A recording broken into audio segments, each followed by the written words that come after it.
Commitment of traders. Wow, this thing. While I was doing baby pips, school pips, back in the days when I was transitioning from after my first take on stage analysis back in I forget 2007, 8. After a while, I wanted to do Forex. I didn't have volume on my Forex charts on interactive brokers. One thing led to another. I'm doing baby pips school for Forex. It was just awesome. And then I got to the COT data, the commitment of traders. And I just found that fascinating that all that type of data was available. And that's how you deep dive, open up new rabbit holes. Instead of keeping it simple like Stan did, then I started complicating things.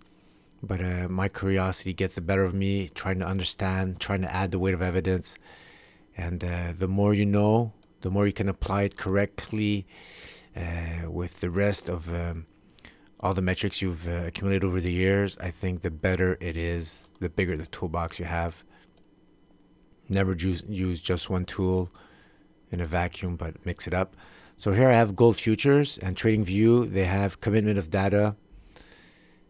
traders. Sorry, here's my 1350 line, the super duper breakout line.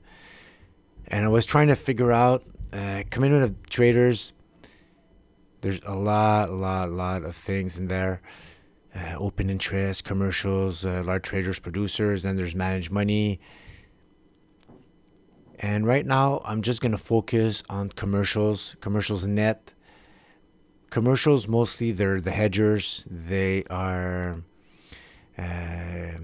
if they needed to offset a gain in a certain currency, they're going to play against it. And usually you see them when and here there's two things. There's the data. So right here, it's in red. You see the data, the net data. So right now, minus 124,000, 186,000 K. And you see the net is actually shrinking a little bit. And they got it also on an index, 0 to 100. And commercials, when they're at extreme sentiments, it usually marks the bottom. So right here, index hitting 100, net short position close to 0, you're marking a bottom right here, extreme levels, and then you're marking another. I'm gonna put the vertical line. That's probably gonna be sweet right there. Matches up pretty much. So that's how you're gonna use commitment of traders. The speculators is the inverse of the commercials. So just start with the commercials, and when you see that it oscillates, you have extremes. So the index is pretty cool, and because those extreme values, they could continue more and more. So it's not a gauge of how much the price action is going to move. You see they offloaded all that, and the price action did not move that much. So from this top here all the way down here, big move here, offloading from a minus 300,000 net to 0. Indicator from the index from 0 to 100 didn't move that much, but it's just a way to know. Like you'd look at the stocks above their 200-day moving average in the index, and then when it's extreme levels, like no more stocks that all under the 200-day moving average, and you say, well, maybe we're due for another move. So let's see here. Look at that peak right here. We had the tweezer tops. We had a whole bunch of signs right here that tweezer tops above, getting away from that 12-month moving average. So those were the highs that everybody knew. So let's say I draw. Could we have gotten some clues right here? So commitment traders, low, but was low before, and it kept moving up. And the index just starting to get. So you're starting to get a clue. Doesn't mean you're going to revert. As we've seen before, it could fluctuate and the price action could not move that much, but there's a possibility that you could be going towards the other direction. Always combine that with monthly defined support. That's the price action. That's the ultimate. That's what you're always going to play. But you could be entering a stage 3. Price action could be slowing. You're going to be maybe doing a move on the other direction. You use that fuel. So right now, this is on the monthly. I'm going to swing on the daily, on the weekly, and we'll see what type of signals. If the faster moving time frames, if we get some different information on that.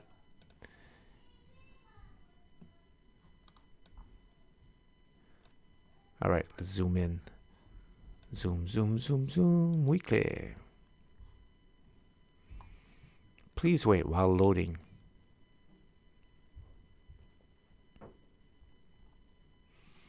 So here we have the details stretched out, the index. So on the monthly, actually is getting, I think we're getting a better signal, because right now, here you could have said, oh, I'm at the extreme. This is the bottom. We should be going up. But that's not quite what happened. It kept hitting. So on the monthly chart, it seems to be more effective. So once you start hitting on the monthly chart, it condenses all that, and then when it really wants to hit it, then you get that move in the other direction that you could ingest. Right here, topping action, bottom action, topping action, but before, so you got to be really careful. So it's pretty good to look at the index, but you could also look at the extreme levels. Here it could have been hard though. Index 100. Can I draw trend lines on this? So I'm wondering if right now we're going back above this level. Same thing here. Just like we had, just like we went down here.